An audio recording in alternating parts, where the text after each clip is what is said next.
بسم اللہ الرحمن الرحیم۔ السلام علیکم، ہمارے چینل پر خوش آمدید۔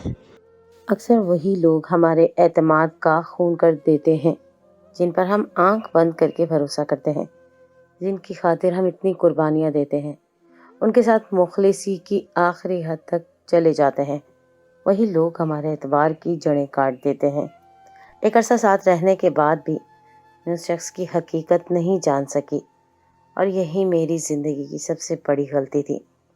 میں آج بھی کمرے کو کنڈی لگا کر اندھیرے میں خوفزدہ سی بیٹھی ہوئی تھی۔ میں بہت پریشان تھی۔ اتنے عرصے سے میرے اور میرے شوہر کے درمیان جو کچھ بھی ہو رہا تھا وہ سرکشی کی انتہا تھی۔ بہت بڑا گناہ تھا، گناہ کبیرہ تھا۔ مجھے اور میرے شوہر کو بڑے اچھے طریقے سے معلوم تھا کہ جو ہم کر رہے ہیں اسلام اس کی بالکل اجازت نہیں دیتا ہے، بلکہ ایسا کرنا گناہ مانا جاتا ہے، اور ہم اپنی محبت کے ہاتھوں مجبور تھے کہ سرکشی کی حدود پار کر گئے تھے۔ ہماری پسند کی شادی تھی، ہم دونوں ایک دوسرے سے بہت محبت کرتے تھے، اور ہم 4 سال سے ساتھ رہ رہے تھے اور بہت خوش تھے کہ اچانک ہمارے درمیان میرے شوہر کے غصے نے اندیکھی دیوار سی کھڑی کر دی تھی، جسے پھلانگ کر ہم روز گناہوں کی دلدل میں اترتے تھے۔ ایک روز اچانک ہی چھوٹی سی بات پہ میرے شوہر کو غصہ آ گیا، اور اس نے اسی غصے کی وجہ سے مجھے طلاق دے دی۔ خود پر جان چھڑکنے والے شوہر کے اس عمل نے مجھے گہرے صدمے میں مبتلا کر دیا تھا۔ وہ مجھے طلاق کیسے دے سکتا تھا جبکہ وہ جانتا تھا ہم نے اپنے گھر والوں سے اور اپنے خاندان سے لڑ کر ایک دوسرے سے شادی کی تھی، اور اب کہیں جا کر ہم نے اپنے گھر والوں کو راضی کیا تھا۔ میں دکھ سے رو رہی تھی، اور میرا شوہر بھی اپنا غصہ ٹھنڈا ہونے پر سر پکڑ بیٹھا تھا، کیونکہ عجیب بات یہ تھی کہ ہم دونوں ہی ایک دوسرے کو چھوڑنا نہیں چاہتے تھے۔ ہم ایک دوسرے کے بغیر نہیں رہ سکتے تھے۔ اس لیے ہم نے اس طلاق کا حل ڈھونڈنے کے لیے بہت سارے فتوے لیے اور عالموں سے بات کی، مگر ہر جگہ سے یہی پتہ چلا کہ ہمیں الگ ہونا پڑے گا، اور حلالہ کے بغیر ہمارے ساتھ رہنا مشکل ہے، بلکہ حلالہ کے بغیر ہمارا ایک دوسرے کو دیکھنا بھی جائز نہیں ہے، جبکہ میں اور میرا شوہر ہم دونوں ہی حلالہ کے بارے میں نہیں سوچنا چاہتے تھے۔ میں اپنے شوہر پر بھی غصہ ہوئی کہ اس کی وجہ سے ہم اس مشکل میں آ چکے تھے، مگر اب اس کا کوئی حل نظر نہیں دے رہا تھا۔ ہم کافی عرصے تک ایسے بیٹھے رہتے اور کوئی نہ کوئی حل سوچنے کی کوشش کرتے رہے، ایسا حل جس میں ہم ساتھ بھی رہتے اور ہمیں حلالہ کی بھی ضرورت پیش نہ آتی۔ ساتھ رہنے اور حلالہ سے بچنے کی اس کوشش میں ہم سے گناہ پر گناہ ہوتے جا رہے تھے، اور ایک غلطی کے نتیجے میں ہم گناہ پر گناہ کیے جا رہے تھے، اور یوں ہماری طلاق کو تقریباً 2 مہینے ہو گئے تھے۔ ہم روزانہ پہلے روز کی طرح گناہ پہ گناہ کرتے تھے۔ ہمیں اچھی طرح سے پتہ تھا ہم ایک دوسرے کی محبت میں اندھے ہو گئے تھے، مگر میرے اندر گناہ کی بے چینی بڑھتی جا رہی تھی۔ میں چاہتی تھی اس بوجھ سے آزادی ملے۔ میری سمجھ میں کچھ نہیں آ رہا تھا، کیونکہ حلالے کا مطلب تھا کہ میرا شوہر خود مجھے کسی اور مرد کے حوالے کر دیتا، اور مجھے یہ سوچ کر بھی رونا آتا تھا۔ میں اپنے شوہر کے علاوہ کسی کو یہ حق نہیں دینا چاہتی تھی، لیکن مجھے اس گناہ کو کرتے ہوئے بہت شرمندگی بھی ہوئی تھی۔ میں نے ایک روز روتے ہوئے اپنے شوہر سے کہا کہ میں اب مزید اس کے ساتھ کسی تعلق میں نہیں رہ سکتی، کیونکہ میں اب مزید گناہ گار نہیں ہونا چاہتی۔ میرے شوہر نے بیچارگی کا اظہار کیا اور بولا کہ میں کیا کروں، تمہیں خود سے دور نہیں جانے دوں گا، اور نہ ہی میں تمہیں حلالہ کے نام پر کسی اور مرد کے حوالے کبھی کروں گا۔ میرے جانے کی ضد پر میرے شوہر نے مجھے عجیب سی بات کی اور بولا کہ ہماری طلاق نہیں ہوئی، کیونکہ میں نے غصے میں طلاق دی تھی، اور میرا مقصد ویسا نہیں تھا، اس لیے ہمارے درمیان طلاق ہوئی ہی نہیں، اور اگر پھر بھی تمہارا دل نہ مانے تو یہ مان لو کہ ایک بار کی دی ہوئی طلاق سے طلاق واقع نہیں ہوتی۔ میرا شوہر مجھے عجیب و غریب سے دلائل دے رہا تھا تاکہ میں مطمئن ہو جاؤں اور دوبارہ یہ گھر چھوڑ کر جانے کی بات نہ کروں، مگر میں ایک باشعور اور پڑھی لکھی لڑکی تھی۔ میں اتنا بڑا گناہ کر کے اس سے نظر نہیں چرا سکتی تھی، وہ بھی صرف اپنی مرضی اور سکون کے لیے۔ میں نے تب بھی اپنے شوہر کے سمجھانے پر اسے کہا کہ وہ مجھے یہ بہلانا نہ دے، جبکہ وہ جانتا ہے وہ مجھے طلاق دے چکا ہے اور ہمارے درمیان اب کوئی رشتہ باقی نہیں رہا۔ میں چیخنے لگی کہ وہ مجھے یہاں سے جانے دے، وہ مجھے کیوں بار بار اس گناہ پر آمادہ کر رہا ہے۔ مجھے خوف تھا کہ اگر ہمارے گھر والوں کو پتہ چلا کہ ہم روزانہ گناہ کبیرہ کر رہے تھے اور ہمارے درمیان طلاق ہو چکی تھی تو اس بار ہمیں معاف نہ کیا جاتا، اور میرے گھر والے بھی مجھ سے ایک بار پھر سے ناراض ہو جائیں گے۔ میری اس بات پر میرا شوہر گھبرا گیا اور مجھ سے محنت کرنے لگا کہ اگر میں کسی کو کچھ نہ بتاؤں گا تو ہمارا یہ راز کبھی نہیں کھلے گا، لہٰذا گھر جانے کا ارادہ ترک کر دو۔ میرا شوہر مجھے اس بات کے لیے منانے لگا کہ میں کسی کو اس گناہ کے متعلق نہ بتاؤں، نہ ہی اسے چھوڑ کر جاؤں۔ میں اپنے شوہر کی ان باتوں پر مزید دکھی ہو گئی تھی۔ اسے محبت نے اتنا اندھا کر دیا تھا کہ وہ صرف دنیا کے بارے میں سوچ رہا تھا، مگر میں اب مزید برداشت نہیں کر سکتی تھی۔ میں نے دن رات جب اپنے شوہر پر زور دینا شروع کیا تو وہ مجھ سے کنارہ کشی کرنے لگا، مگر میں اپنے شوہر پر دباؤ ڈالنے لگی کہ وہ ہر حال میں کوئی حل ڈھونڈے، ورنہ میں اس بار واقعی گھر چھوڑ کے چلی جاؤں گی۔ میرے شوہر نے کہا کہ ہم کسی کو بتائے بغیر خاموشی سے حلالہ کر لیں گے تاکہ ہمارے خاندان کے لوگوں کو نہ پتہ چلے اور ہم بھی اپنے گناہوں سے نجات حاصل کر لیں گے۔ میرے شوہر کے مسلسل دباؤ پر پہلے تو میں روزانہ یہ کہہ کر ٹال دیتی کہ اگر کوئی قابل بھروسہ مرد نہ ہوا تو اگر وہ مجھے بعد میں طلاق نہ دے تو کیا ہوگا، اور ایسے کسی انجان کو پکڑ کر حلالہ نہیں کیا جا سکتا۔ جب میں ڈپریشن کی مریضہ بننے لگی تو میرے شوہر کو واقعی پریشانی ہونے لگی۔ اسے سمجھ آ گئی کہ اب اس کے پاس کوئی حل نہیں رہا اور اسے اب کوئی نہ کوئی حل ڈھونڈنا ضروری ہو گیا تھا۔ تب ایک روز اچانک میرا شوہر اپنے ساتھ ایک بچے کو گھر لے آیا۔ وہ کوئی 9 عمر سا لڑکا تھا جس کی عمر بمشکل 9-10 سال تھی۔ میں نے اس بچے کو دیکھ کر حیرت سے اپنے شوہر کو دیکھا اور سوال کیا کہ وہ بچہ کون ہے۔ مجھے لگا وہ شاید اس بچے کو گود لینے کا ارادہ کر چکا ہے، کیونکہ ہم دونوں میاں بیوی بے اولاد تھے اور میں اپنے بانجھ پن کا علاج کر کر کے تھک چکی تھی۔ اب کسی بچے کو گود لینے کا سوچ رکھا تھا۔ مجھے لگا وہ بچہ گود لے رہا ہے، مگر میرے شوہر نے مجھے جواب دیا وہ تو میرے اوسان خطا کر گیا تھا۔ میرا شوہر بول رہا تھا کہ وہ اس بچے کو حلالہ کے لیے لایا ہے۔ میں تو ہونک زدہ سی اس بچے کا منہ دیکھ رہی تھی۔ میں جانتی تھی کہ میرے شوہر کے لیے مجھے کسی اور مرد کے حوالے کرنا مشکل کام تھا اور خود میں بھی اس سوچ سے گھبرا جاتی تھی، مگر میں سوچ بھی نہیں سکتی تھی کہ میرا شوہر ایک بچے کو حلالہ کے لیے گھر لے آئے گا۔ میں نے احتجاج کرنا چاہا تو میرا شوہر مجھے ایک طرف لے جا کر غصے سے بولا کہ اگر میں نے اس بچے سے حلالہ نہ کیا تو پھر وہ مجھے کبھی نہیں چھوڑے گا اور نہ میں کے جانے دے گا، کیونکہ وہ کسی تیسرے مرد کو ہمارے درمیان نہیں لانے والا تھا۔ میں اپنے شوہر کی اس ضد سے واقف تھی۔ مجھے اندازہ ہو گیا کہ اب اگر میں نے کوئی اعتراض اٹھایا تو ساری زندگی گناہ میں گزارنی پڑے گی۔ پہلے ہی میں ایک گناہ کبیرہ کے ملبے میں دبی ہوئی تھی، کیونکہ اپنے شوہر سے طلاق لے کر بھی روزانہ رات کو اس کے ساتھ تعلق قائم کر لیتی تھی۔ مجھے سوچ میں مبتلا دیکھ کر میرے شوہر نے مجھے سمجھایا کہ یہی مسئلے کا بہترین حل ہے، اس کے بعد ہمارا تعلق حلال ہو جائے گا۔ میرا شوہر بولا کہ وہ لڑکا اتنا بھی معصوم بچہ نہیں ہے، پیسے لے کر حلالہ کرنے کو تیار ہو گیا ہے۔ جلد حلالہ کرنے کے بعد ہم دونوں پھر سے ایک دوسرے پر حلال ہو جائیں گے اور مزید یہ گناہ بھی نہیں کرنا پڑے گا۔ اپنے شوہر کی بات سن کر میں نے مجبوراً حامی بھر لی اور سر پر دوپٹہ اوڑھ کر بیٹھ گئی۔ میرے شوہر نے میرا نکاح اس بچے سے کروا دیا اور پھر رات کے وقت ہمیں کمرے میں بھیجتے ہوئے اچانک میرے شوہر نے اس بچے کو ایک دودھ کا گلاس پکڑایا اور اسے کہا کہ وہ دودھ پی لے۔ میں نے حیرت سے اپنے شوہر کو سوالیہ نظروں سے دیکھا تو وہ بہت عجیب سی بات بولا تھا کہ اس بچے کو میں نے دودھ میں ایسی دوا دی ہے جس سے وہ ہوش میں نہیں رہے گا اور ہوش آنے پر اسے رات کی کوئی بات یاد ہی نہ رہے گی۔ اس وقت تو مجھے بھی اپنے شوہر کی بات مناسب لگی اور میں نے اپنے شوہر کو داد دی کہ کیسے اس نے سمجھداری سے حل نکالا تھا کہ حلالہ بھی ہو جاتا اور پردہ بھی رہ جاتا۔ میں نہیں جانتی تھی میرے ساتھ اس رات کیا ہونے والا تھا۔ اگر جان لیتی تو اپنے شوہر کو یوں محترف نہ ہو رہی ہوتی۔ اس بچے نے دودھ پی لیا تو میں کمرے میں چلی گئی، مگر کمرے میں جاتے ہی مجھے عجیب سا محسوس ہونے لگا اور میں نے بچے کی طرف دیکھا تو میرا سر چکرا گیا۔ اس رات تو میرے ہوش اڑ گئے۔ میں سوچ بھی نہیں سکتی تھی میرے ساتھ کیا چال چلی گئی تھی اور میں اس حلالہ کی جال میں پھنس گئی تھی۔ میں اگلے روز جب کمرے سے باہر گئی تو میرا دل پوری طرح پریشان تھا اور میں سوچ میں مبتلا تھی۔ میرے شوہر نے مجھ سے میری گمسم کیفیت دیکھ کر پریشانی سے وجہ پوچھی مجھے کیا ہوا، مگر میں اپنے شوہر کو ٹال گئی۔ اب اپنے شوہر کو کیا بتاتی کہ میرے ساتھ کیا ہوا تھا۔ میں وہیں سر پکڑ کر بیٹھی تھی اور میرے شوہر نے اس بچے کو بلا کر پیسے دیتے ہوئے کہا کہ اب وہ مجھے طلاق دے دے۔ اس بچے نے پیسے لیے اور فوری میرے شوہر کی ہدایت پر مجھے طلاق دے کر وہاں سے چلا گیا۔ میرا شوہر اس کے جاتے ہی خوش ہو گیا اور بولا کہ اب ہم اپنا رشتہ جائز کر سکتے ہیں اور پھر کوئی پریشانی ہمارے درمیان نہیں رہے گی۔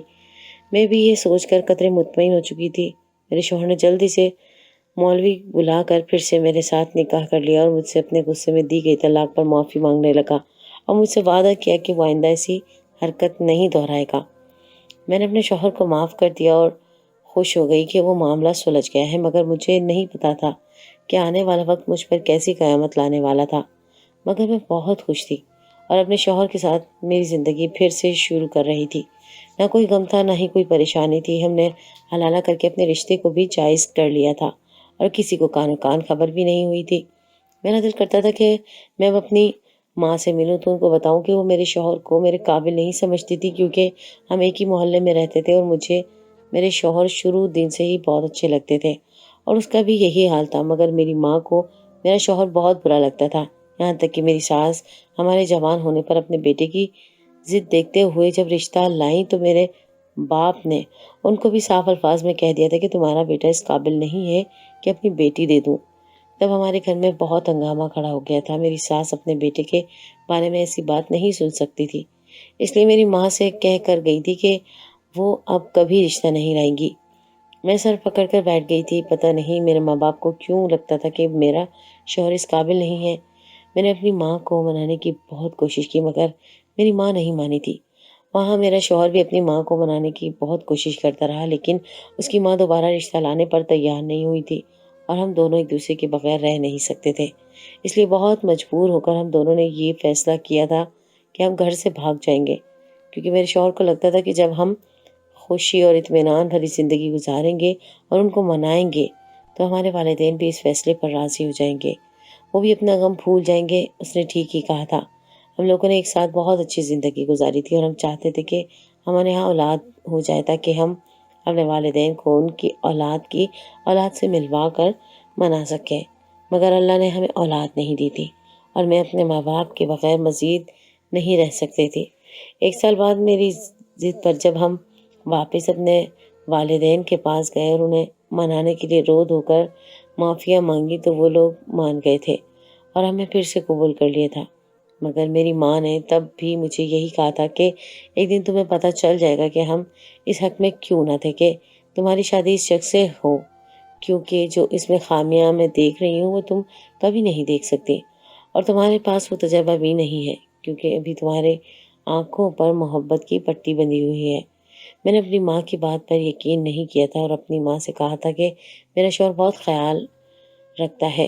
میری ماں خاموش ہو گئی اور مجھے دعا دی کہ میں ہمیشہ خوش رہوں اور اللہ کرے کہ ان کا وہم غلط ہو۔ مجھے اپنی ماں کی بات صرف ایک ماں کا پریشانی بھرا وہم لگ رہا تھا۔ بعد میں نے اپنے شوہر کے ساتھ 2-3 سال گزارے تھے اور وہ وقت بہت اچھے سے گزارا تھا اور میں نے کبھی اس میں ایسی کوئی خامی نہیں دیکھی تھی اور اس نے مجھے نہ کبھی کوئی تکلیف دی تھی، نہ کبھی کسی چیز کی کمی ہونے دی تھی، بلکہ وہ مجھے شادی کے پہلے سال میں ہر بار گھر والوں کی یاد میں رونے پر صبر دلاتا تھا۔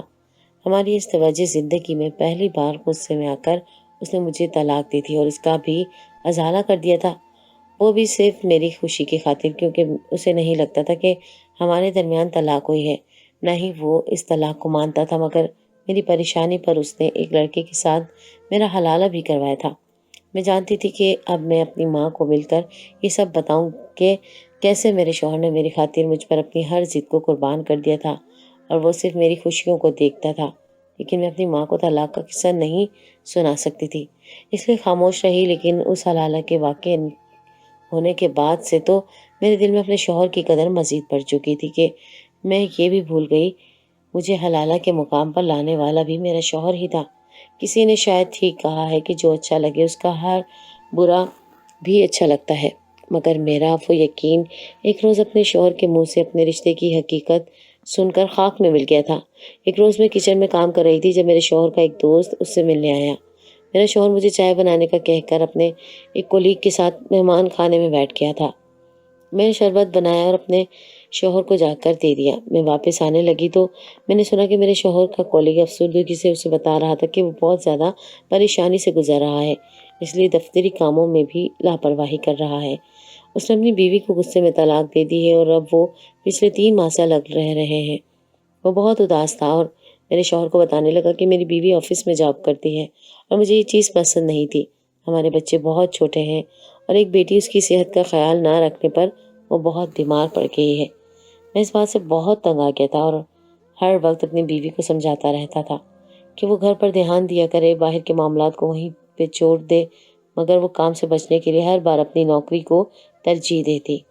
میں نے سختی سے دھمکی دی کہ اگر اس نے میری بات نہ مانی یا بچوں کا خیال رکھنے میں کوتاہی برتی تو میں اسے طلاق دے دوں گا، لیکن میری بیوی کو یہ الزام تھا کہ میں اس کے بغیر نہیں رہ سکتا اور اسے کبھی طلاق نہیں دوں گا کیونکہ ہمارے بچے چھوٹے چھوٹے ہیں اور میں اپنے بچوں کو کبھی روتا ہوا نہیں دیکھ سکتا، اور میرے بچے اپنی ماں کے پیار کو ترس رہے تھے۔ ایک روز میں کام سے گھر گیا تو میرے بیٹے کی حالت بہت خراب تھی۔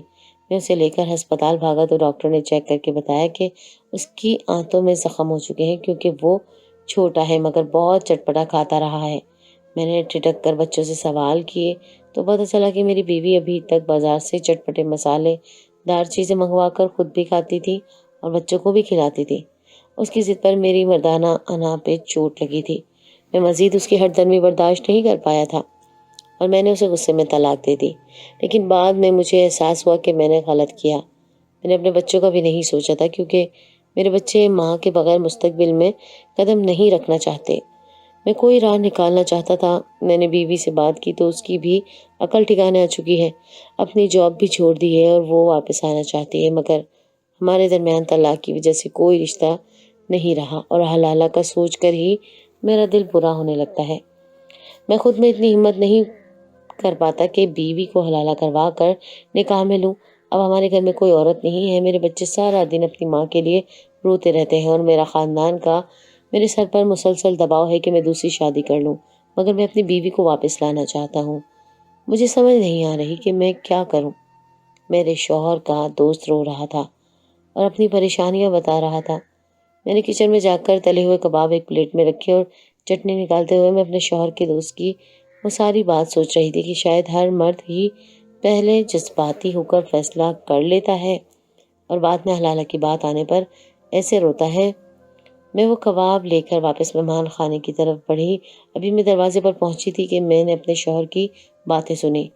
میرے شوہر نے اپنے دوست کو تسلی دیتا حلالہ کا حال بتا رہا تھا، لیکن حلالہ کا حال بتاتے ہوئے میرے شوہر نے اسے ایک ایسی بات بتائی جو میری روح کو چیر کر رکھ گئی تھی اور میں بے جان سی اس دروازے پر کھڑی رہ گئی تھی۔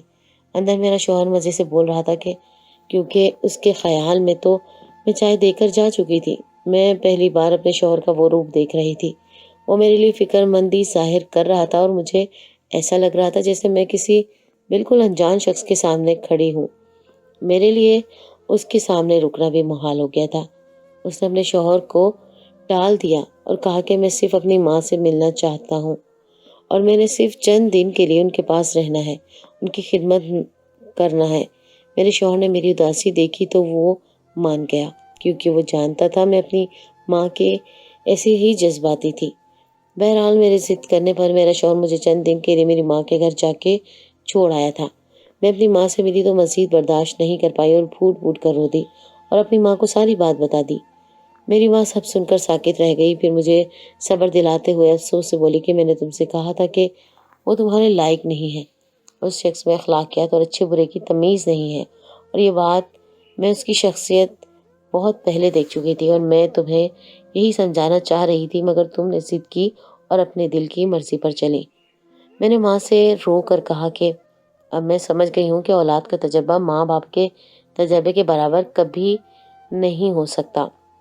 میرے رونے پر میری ماں نے مجھے کہا کہ اگر اب تم علیحدگی چاہتی ہو اور تمہاری عقل جگہ پر آ گئی ہے تو فکر مت کرو، میں تمہارے ساتھ ہوں اور میں سب سنبھال لوں گی۔ تم اپنے دماغ پر زیادہ زور مت دو، تم سچ سے ناواقف تھی نہ اس لیے تمہارا کوئی قصور نہیں ہے۔ میں نے پہلی بار اپنی ماں سے سر جھکا کر کہا تھا کہ اب وہ جو بھی کہیں گی اور جو بھی کریں گی میں ان کے ساتھ ہوں۔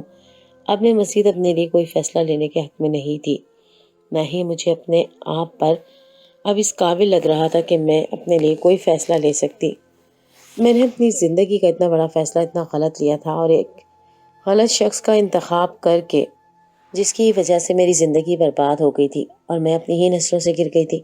میرے ماں باپ نے مجھے چپ کروایا اور اگلے ہی روز میرے باپ نے شوہر کو فون کر دیا کہ اب میری بیٹی کے ساتھ تمہارا کوئی تعلق نہیں رہا، اس لیے تم اب میری بیٹی کو لینے کا بھی مت آنا اور نہ ہی میری بیٹی سے کوئی بات کرنے کی کوشش کرنا۔ میرا شوہر تو یہ سن کر وہ بوکھلا گیا تھا اور پہلی فرصت میں بھاگا بھاگا ہمارے گھر آ گیا تھا اور بولا کہ اچانک ایسا کیا ہو گیا ہے کہ اسے فون کر کے رشتہ ختم کرنے کی بات کی۔ وہ اپنے ازلی ضدی لہجے میں بولا تھا کہ وہ اپنی بیوی کو کبھی نہیں چھوڑ سکتا۔ وہ ماں سے بولا کہ میری بیوی کو بلائیں، وہ یقیناً اس فیصلے سے انجان ہوگی اور میں آپ کو پھر سے یہ کھیل نہیں کھیلنے دوں گا۔ میری ماں نے تمسخر بھری نظروں سے اسے دیکھتے ہوئے ایسا جملہ کہا تھا جس پر اس کا رنگ اڑ گیا تھا۔ وہ گھبرا کر میری ماں کو دیکھنے لگا۔ اس کے پسینے چھوٹ گئے تھے کیونکہ میری ماں نے اچانک اس سے کہہ دیا تھا کہ تم کس بیوی کی بات کر رہے ہو؟ وہی جسے تم چند ماہ پہلے طلاق دے چکے ہو اور جسے تم نے خود رشتہ ختم کیا تھا۔ میرے شوہر کو لگا کہ میں نے بھول کر اپنی طلاق کا ذکر اپنی ماں سے کر دیا ہے، اس لیے وہ بوکھلا گیا اور میری ماں سے کہا کہ میں نے صرف غلطی میں اور غصے میں طلاق دی تھی، مگر میں نے اس کا ازالہ کر دیا تھا۔ میں نے آپ کی بیٹی کے کہنے پر حلالہ کروایا تھا اور پھر اس کے بعد اس سے نکاح کیا تھا، اس لیے اب ہمارے درمیان کوئی ناجائز تعلق نہیں ہے۔ تب میری ماں نے اس کی ڈھیٹائی اور جھوٹی کہانی پر وہ سچ بھی بتا دیا جو میں اپنی ماں کو بتا چکی تھی، اور وہ سچ جو وہ شخص کتنے ماہ سے مجھ سے چھپا رہا تھا مگر اپنے دوست کے سامنے کھول گیا تھا۔ حلالہ کی رات میرے شوہر نے اس لڑکے کو دودھ میں نشہ ملا کر دیتے ہوئے مجھے یہ بہلاوا دیا تھا کہ وہ چاہتا ہے لڑکے کو یہ رات یاد نہ رہے، اور وہیں اس نے مجھ سے باتیں کرتے ہوئے اور میری ہمت بندھاتے ہوئے مجھے ایک جوس کا گلاس دیا تھا، کیونکہ میں نے اس دن گھبراہٹ میں کچھ کھایا پیا نہیں تھا۔ میرے شوہر نے اس جوس میں مجھے بھی نشاور دوا ملا کر دی تھی، اور اس رات جب باقاعدہ ہم دونوں میں طلاق ہو کر اس لڑکے سے نکاح ہو چکا تھا اور جب میں کسی دوسرے کے نکاح میں تھی، میرے شوہر نے وہ رات بھی خود میرے ساتھ گزاری تھی۔ اس لڑکے نے کو نشہ اس لیے دیا تھا تاکہ وہ لڑکا مجھے کبھی یہ سچ نہ بتا سکے کہ اس رات اس کی جگہ میرا شوہر خود کمرے میں آیا تھا۔ میں نے جب کمرے میں قدم رکھا تھا تو میرا سر اس نشے کی وجہ سے چکرا گیا تھا۔ میں نے جب لڑکی کو دیکھا تو وہ بھی بے ہوش پڑا تھا۔ میں تو ٹھٹک گئی تھی۔ میں اس رات بے ہوش ہو گئی اور جب اگلی صبح آنکھ کھلی تو دیکھا کہ وہ لڑکا ویسے ہی بے ہوش پڑا تھا۔ میں اپنی حالت دیکھ کر گھبرا گئی تھی۔ میرا دل عجیب کیفیت میں گھر گیا تھا۔ وہ لڑکا تو ہوش میں نہیں تھا، پھر حلالہ کیسے ممکن ہوا تھا؟ میں اپنے شوہر کو یہ بات بتانا چاہتی تھی مگر یہ سوچ کر چپ ہو گئی تھی کہ شاید مجھے غلط فہمی ہوئی ہے۔ لیکن اس روز میرے شوہر نے اپنے دوست کو بھی وہی سب دہرانے کا مشورہ دیتے ہوئے خود اپنے منہ سے سچ اگل دیا تھا۔ مجھے اپنے شوہر سے نفرت ہونے لگی تھی۔ میں نے اس کے ساتھ جانے سے واضح انکار کر دیا تھا۔ میں گناہ کبیرہ کو روز روز کر کے تھک چکی تھی۔ میری روح بھی جواب دے چکی تھی۔ شوہر سے علیحدگی کے بعد کبھی دوبارہ میں نے رجوع نہیں کیا۔ اس کے بار بار رابطہ کرنے کی کوشش پر بھی اسے ملنے کبھی نہیں گئی۔ بڑے لوگوں کے تجربات واقعی بہت پختہ ہوتے ہیں۔ جو بات میں اتنے سالوں میں نہ سمجھ سکی تھی، میرے ماں باپ ابتدائی کچھ لمحوں میں ہی سمجھ چکے تھے۔